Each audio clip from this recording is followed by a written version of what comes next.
O Senhor esteja convosco. Proclamação do Evangelho de Jesus Cristo segundo Lucas. Naquele tempo, Jesus estava ensinando numa sinagoga em dia de sábado.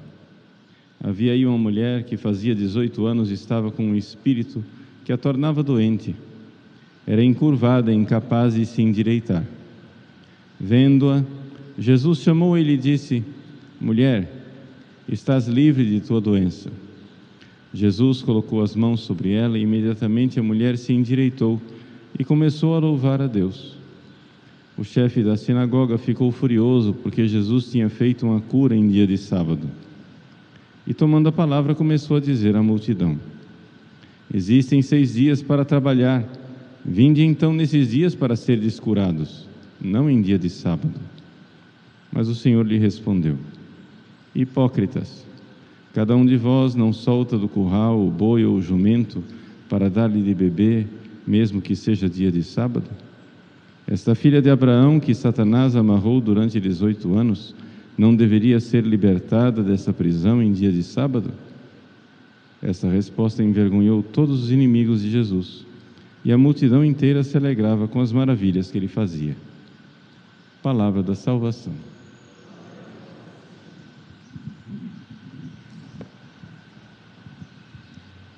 Meus queridos irmãos e irmãs, celebramos a memória de Santo Antônio de Santana Galvão, que é o primeiro santo canonizado nascido no Brasil. Dizer nascido no Brasil quer dizer nascido no território brasileiro. Na época em que Frei Galvão nasceu, o Brasil era Portugal. Nós éramos território português. E o nosso rei era o rei de Portugal. Foi somente no final da vida do Frei Galvão, que viveu mais de 80 anos, que nos seus últimos 2 meses de vida ele viu o Brasil independente de Portugal.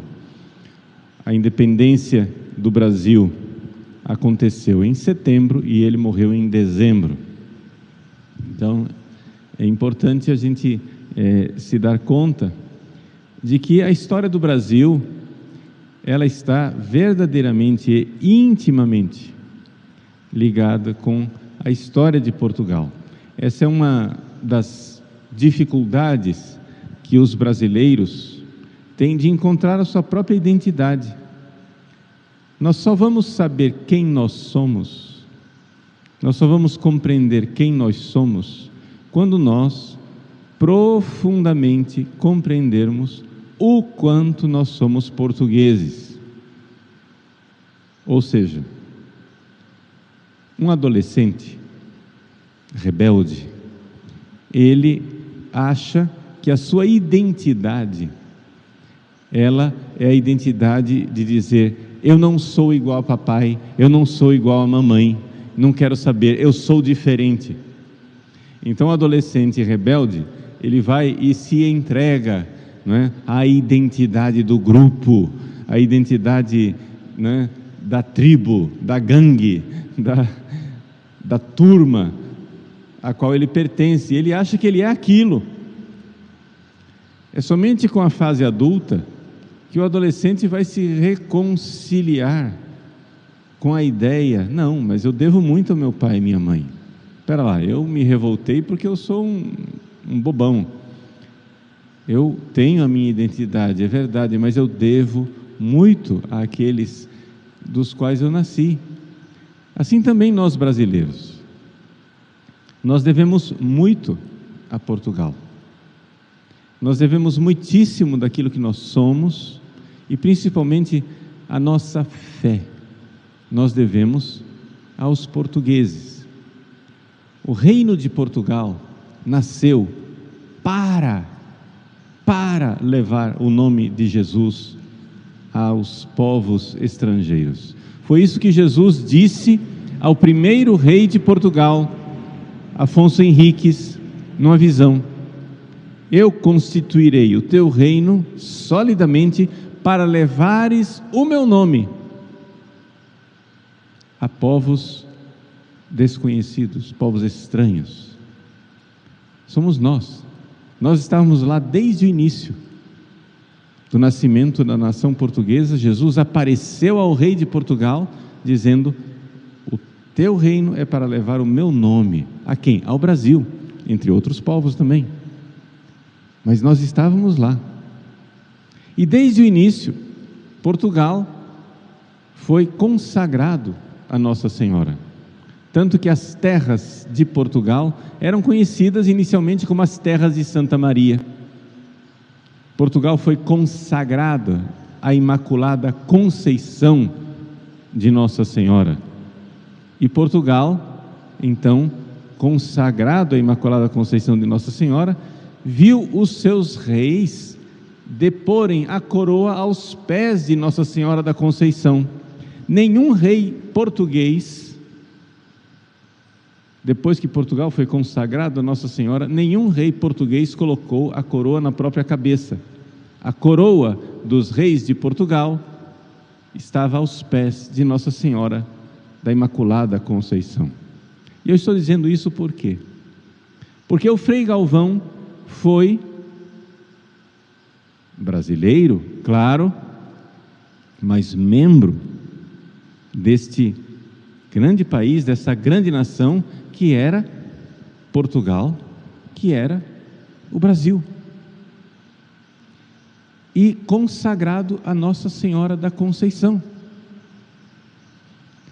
Quando Portugal foi consagrado a Nossa Senhora da Conceição, o Brasil também viu se desenvolver em nosso meio uma grande devoção à Imaculada Conceição.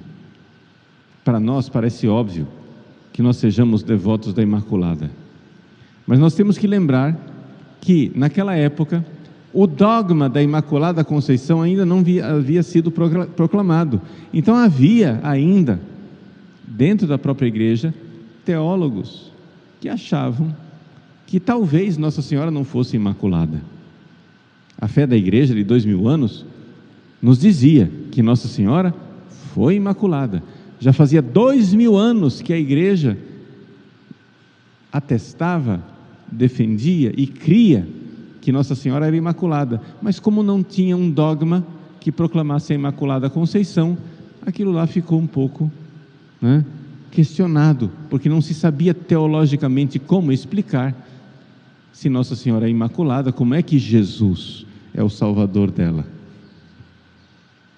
Foi somente através de debates teológicos ao longo dos séculos que ficou claro: Jesus é o Salvador de Nossa Senhora, mas Ele pode salvá-la já prevendo os méritos da cruz que viria. Enfim, estou dizendo isso por quê?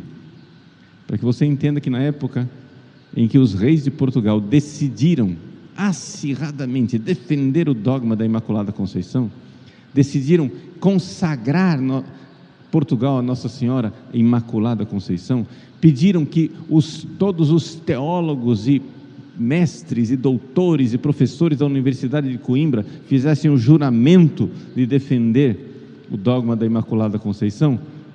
Foi nesse clima de defesa da Imaculada Conceição que nasceu o Frei Galvão. O Brasil,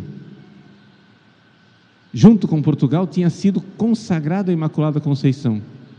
Foi por causa desta realidade da Imaculada Conceição que então a devoção no Brasil se espalhou. Começaram a fazer imagens da Imaculada Conceição. Uma dessas imagens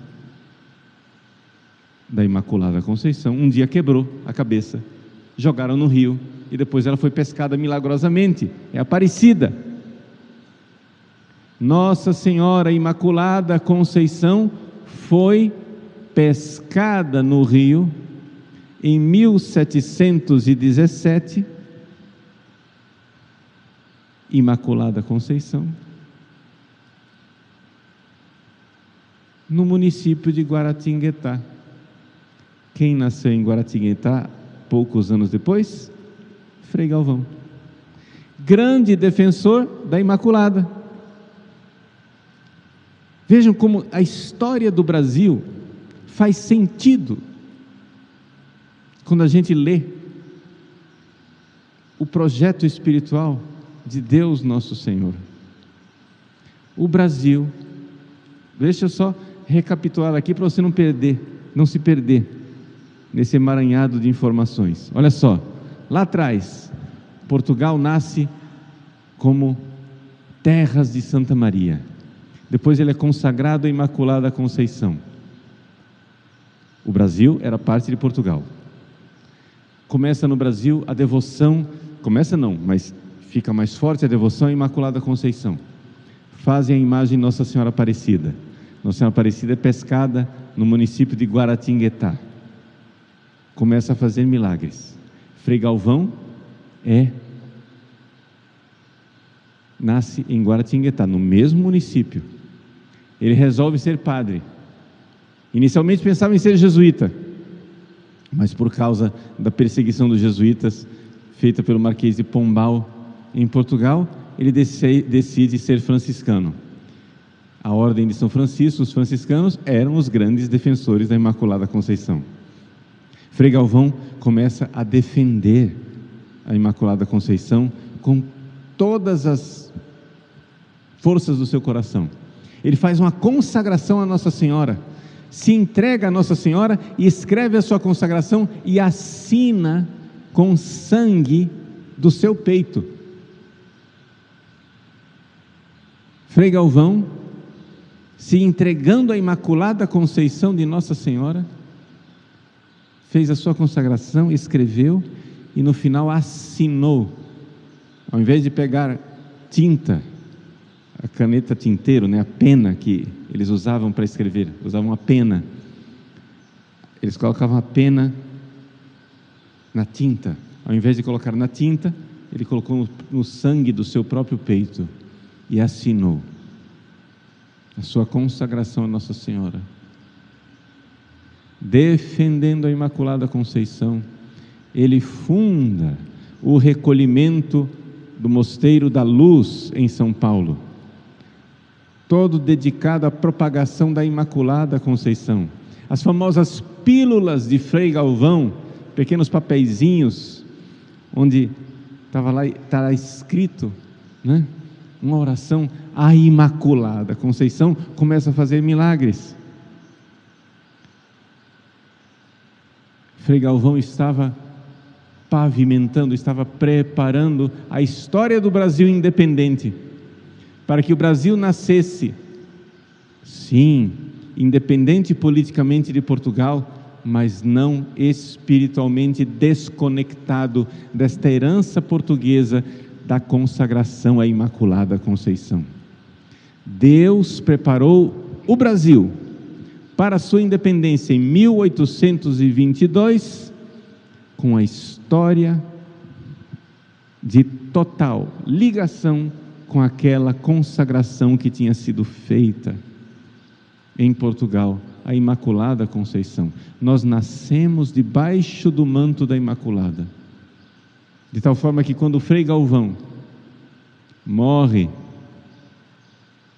em 1822, quando o Brasil conquista a sua independência política, está já preparado todo um caminho para continuarmos nossa história de consagração, de entrega, de devoção à Imaculada Conceição, aquela que esmaga a cabeça da serpente. Meus queridos, Frei Galvão, primeiro santo canonizado, nascido em território brasileiro, é um vínculo histórico, é um caminho histórico de ligação entre Portugal e o Brasil, essa continuação da história, porque a Imaculada Conceição, que é a padroeira de Portugal, é também a mesma Imaculada Conceição que é a padroeira do Brasil, venerada numa imagem aparecida, pescada no Rio Paraíba, município de Guaratinguetá, o mesmo município onde Frei Galvão, poucos anos depois, nasceu para defender essa mesma Imaculada. A devoção de Frei Galvão à Imaculada Conceição e aquela pequena imagem aparecida em Guaratinguetá foi o fundamento da história espiritual de nossa nação. Se o Brasil quiser continuar fiel à sua vocação, ele deve continuar fiel à Imaculada, a tal ponto de nós estarmos dispostos a derramar o sangue de nosso peito, como fez o Frei Galvão, para defender não somente o dogma da Imaculada, a devoção a ela e a entrega, a consagração definitiva do nosso país, de cada brasileiro, à Virgem Santíssima, aquela que esmaga a cabeça da serpente.